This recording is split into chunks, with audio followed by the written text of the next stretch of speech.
Pasok na ang Lakers sa playoffs. Posibleng number 3 spot ang makuha nila dahil lamang sila ng 1.5 games sa Denver Nuggets. Kapag nanalo pa ng isa ang Lakers, secure na talaga nila yung 3rd spot sa West kahit manalo pa ang Clippers at Denver ng 2 dahil yon sa tiebreaker.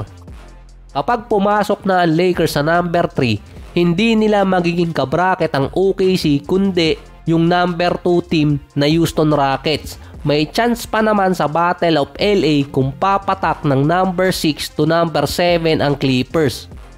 Based sa standing ngayon, ang pwede makatapat ng Lakers sa playoffs ay maalin sa Memphis, Minnesota, or kaya Golden State. May chance yung Battle of LA sana kung hindi natalo yung Warriors sa San Antonio kaso natalo. Or kaya manalo pa ang Golden State sa next 2 games nila at manalo din yung Denver Nuggets. Kung matalo kasi ang Clippers kontra sa Warriors sa last game nila at manalo yung Minnesota sa last 2 games, may chance pa yung Battle of LA dahil pwedeng pumatak ng 6 or 7 yung Clippers. Tubong lugaw din doon si Commissioner para magkaalaman na din Luka at LeBron versus Kawhi at Gerardo. Si LeBron din ang second player na may most games sa history after kay Robert Parrish. Bukod kasi doon may panibago ng record na naitala si LeBron ngayon kahit hindi pa nag-uumpisa yung playoffs. Magiging unang father and son duo sa postseason itong si LeBron at si Bronny James. Syempre, officially nasa lineup kasi si Bronny papasok ng playoffs. Panis. Si JJ Redick naman ang isa sa mga rookie coaches na pumasok din sa postseason. Na mataas pa yung nakuha niyang rank sa standing. Madami na kasi mga rookie coaches ngayon sa NBA ang nagkakaroon ng success kaya siguro din mabilis magkatanggalan ng mga head coach kahit pa naging NBA champion.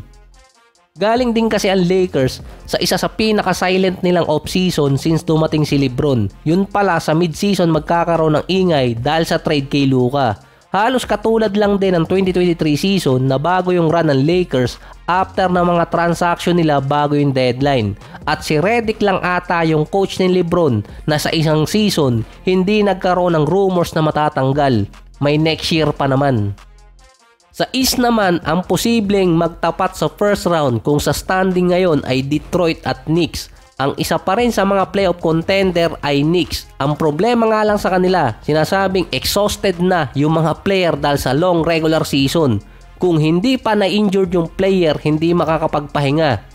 Parang 5 prime playoff James Harden ang nasa Knicks ngayon. Hindi ito yung dahil sa scoring, kundi naiiba yung laro kapag nasa postseason.